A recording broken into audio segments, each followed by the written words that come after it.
হচ্ছে অ্যাভোকাডো ডিম দিয়ে হচ্ছে স্যান্ডউইচ তৈরি করেছি। এই জায়গায় হচ্ছে আমি একটা অ্যাভোকাডো নিয়ে নিচ্ছি, এরপর হচ্ছে এটাকে সুন্দর করে হচ্ছে কেটে নেব। আর অ্যাভোকাডো ফল আমার খুবই পছন্দ। আর যখন কাটছি দেখতেই পাচ্ছেন ভিতরটা কিন্তু খুবই সুন্দর, মানে এই ফলটা দেখতেই ভালো লাগে। অনেকের আছে যে খেতে ভালো লাগে না, তবে অ্যাভোকাডো ফলটা যখন আপনি মুখে দিবেন আপনার কাছে তত একটা ভালো লাগবে না। এরপরে যখন মানে খাওয়া শুরু করবেন তখন মুখের মধ্যে যে একটা বেলবেটি ভাব হবে না, একটু মানে মনে হবে যে ভারী ভারী ভাব হবে, যেমন ঘি খেলে আমাদের হয় ওই রকম বেলবেটি ভাব।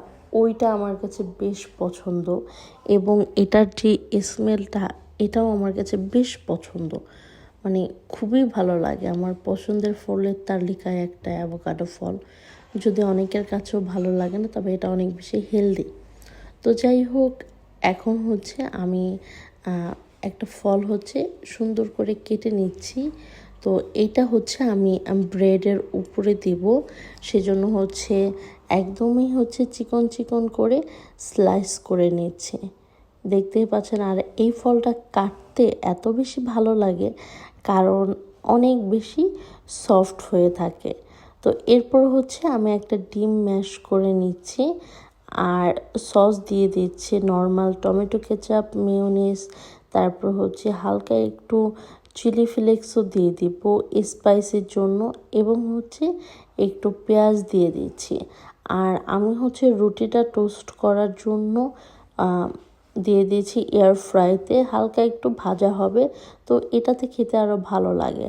আর চিলি ফ্লেক্সটা দিয়ে দিলাম কারণ হচ্ছে একটু ঝাল ঝাল লাগবে। আর এই জায়গায় হচ্ছে টোস্ট করা রুটির উপরে হচ্ছে আমি মেয়োনিজ দিয়ে দিচ্ছি, এরপর হচ্ছে টমেটো কেচাপ দিয়ে দিচ্ছি। আর আপনাদের ভাইয়ারটা হচ্ছে দেব হচ্ছে হালকা পরিমাণ সালসা সস। সালসা সস আমার একদমই পছন্দ না, তবে এটা ম্যাকডোনাল্ডসে তারপর হচ্ছে কেএফসিতে অনেক বেশি ব্যবহার করে। তো যাই হোক, সবগুলো হচ্ছে এভাবে স্প্রেড করে দিলাম। এখন যে আমি ডিমের যে পুরটা করে রেখেছিলাম ফিলিংটা, ওইটা হচ্ছে দিয়ে দিচ্ছি। দেখতেই পাচ্ছেন এই স্যান্ডউইচটা কিন্তু খুবই টেস্টি। উপরে হচ্ছে আমি অ্যাভোকাডো দিয়ে দিলাম। এখন হচ্ছে আমি অ্যাভোকাডোর একটা জুস তৈরি করে নেব।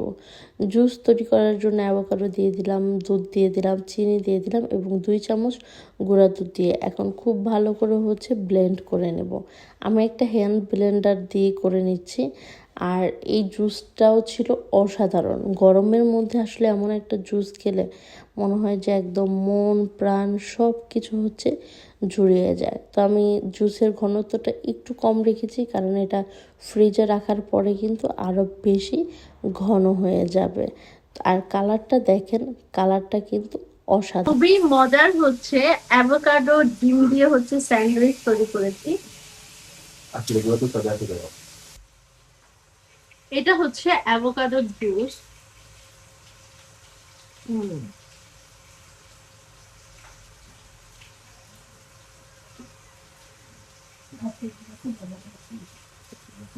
সেই টেস্ট সেই। খাওয়া দাওয়া শেষ করে আমরা চলে গিয়েছিলাম একটু শপিংয়ে। আমরা হচ্ছে এয়ার কুলার কেনার জন্য গিয়েছি কারণ ইতালিতে এখন প্রচণ্ড ঠান্ডা। তো ছোট একটা এয়ার কুলার কিনবো, মানে জাস্ট রুমের জন্যই আর কি। তো যাতে এই জায়গায় এক জায়গা থেকে আরেক জায়গায় ক্যারি করা যায় ওই ধরনের খুঁজতেছিলাম, যাতে হচ্ছে এক জায়গা থেকে আরেক জায়গায় নেওয়া যায় আর কি। তো যাই হোক, যেমনটা খুঁজতেছিলাম ওই রকমই হচ্ছে পেয়ে গিয়েছে। ছোটোর মধ্যে 5 লিটার পানি, দুটো হচ্ছে বরফের ভালোই ছিল। তো এরপরে হচ্ছে আরও অনেক কিছু দেখতেছিলাম। এয়ার কুলার এমন বড় বড় আছে মনে হচ্ছিল যে আমার থেকেও বড় বড় এরকম। তারপরে হচ্ছে আমরা এইটা নিয়ে আসছি। এটা আনার পরে হচ্ছে এখন সেটিং করার পালা, একটু সেটিং করতে হবে। তো কিভাবে কি করতে হবে সেটা আমরা খুঁজতেছিলাম এবং সর্বশেষ আমরা হচ্ছে সেটিং করেও ফেললাম, তবে একটু টাইম লেগেছে সেটিং করার জন্য। এখন হচ্ছে পানি দিতে হবে আর কি। তো 5 লিটারের মতো পানি হচ্ছে এটার মধ্যে জায়গা হয়। তো আমরা হচ্ছে পানিটা কোন দিক দিয়ে দিব আর কি, এটা প্রথমে বুঝতে পারিনি। প্রথমে ভেবেছি হয়তো এই দিক দিয়ে খুলতে হবে বা অন্য কোনো সিস্টেম আছে, তো ওইটাই হচ্ছে আমরা ট্রাই করতেছিলাম। পরে হচ্ছে আমরা ChatGPT থেকে জিজ্ঞাসা করার পরে হচ্ছে বুঝলাম যে এই জায়গাতে হচ্ছে পানি বের করা হয় না, ভিতরে পানি দিলে ময়লা হয়ে যায়, তখন হচ্ছে এদিক দিয়ে হচ্ছে পানি বের করতে হবে। তো যাই হোক, তারপর হচ্ছে আমরা পানি দিচ্ছিলাম, পানি দেওয়ার জায়গাটাও খুব ভালো করে খুঁজে পেয়েছি, উপরে ছিল আর কি। এইটা হচ্ছে পরের দিনের সকালের ভিডিও। তো সকালে হচ্ছে পিৎজা খাচ্ছি, এটা হচ্ছে রাতেই এনেছিল, আমার আর ওইভাবে খাওয়া হয়নি কারণ রাতে আমি খেয়ে ফেলেছিলাম। তো যাই হোক, পিৎজার হচ্ছে একটা স্লাইস হচ্ছে আমি গরম করে নিচ্ছি। এখানে আমি এয়ার ফ্রাইতেই হচ্ছে গরম করতে দিয়ে দিয়েছি, এটাতে গরম করলেই বেশি ভালো হয়। তো গরম হয়ে গিয়েছে, আর এই পিৎজাটা আমার খুবই পছন্দ। তারপরে হচ্ছে এখন খাওয়ার পালা। তো টেস্ট তো অসাধারণ ছিল, আর পিৎজা তো সব সময় অনেক বেশি পছন্দ। সকাল সকাল পিৎজা খেতে খুবই ভালো লাগে। আর ইতালিয়ান পিৎজা তো এমনিতেই অনেক বেশি বিখ্যাত, আর ইতালির নাম্বার ওয়ানের পিৎজাও আমাদের এই জায়গায় নিজের জন্য কফি বানাবো।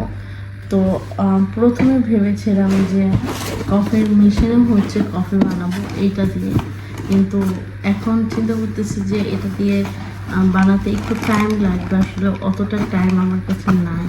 তার থেকে আমি একটা কাজ করি, আমি যে নর্মাল খাই কফি ওইটাই বানিয়েছিলাম। আমি নর্মাল কফি একদমই হচ্ছে মানে সিম্পলভাবে খাই।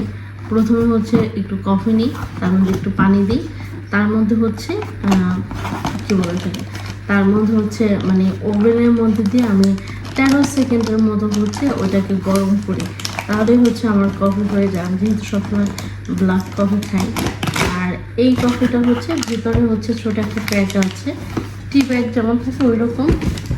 এরপর হচ্ছে এটাকে হচ্ছে মেশিনে দিলে সুন্দর কফি বের হয় আর কি। কেউ কফি চিনি খেতে চাইলে সেটাও পারবে, দুধ দিয়ে বা খেতে চাইলে সেটাও পারবে। যাই হোক, খেয়েছি, এখন হচ্ছে ভিতর থেকে আসতেছে। তো এখন হচ্ছে আমি আমার জন্য কফিটা বানাবো। সব কিছু আমার হাতের কাছে আছে, তো এটার মধ্যে হচ্ছে বানাবো। তো আমি হচ্ছে আজকে এইটা খাবো। আমার কাছে কয়েক ধরনের হচ্ছে কফির কালেকশন আছে, তো আমি এক এক সময় এক একটাকে, এটার 1 চামচ নিয়ে নিচ্ছি। তো দিয়ে দিলাম। আমি একদমই হচ্ছে সস্তা কফি খাই, মানে কারণ হচ্ছে আমি যেহেতু ব্ল্যাক কফি খেতে পছন্দ করি, তো দেখা যায় সহজে যেটা ঝটপট করে হয় ওইটাই আমি খেয়ে ফেলি। কারণ আমার হচ্ছে ঘুম কাটানো দিয়ে কথা, আমার এই যতক্ষণ না কফিটা খাবো আর কি, ততক্ষণ আমার চোখে ঘুম থাকবে। তো এই তো পানি দিয়ে দিলাম, এখন হালকা একটু মিক্সড করে নেব।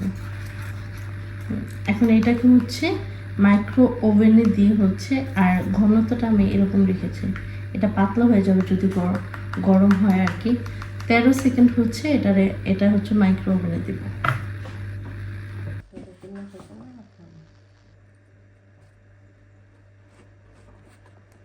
আমার মা হচ্ছে এখন এটা গরম করে খাবে। আমরা যেই পাট খাই না ওই পাট হচ্ছে তার পছন্দ।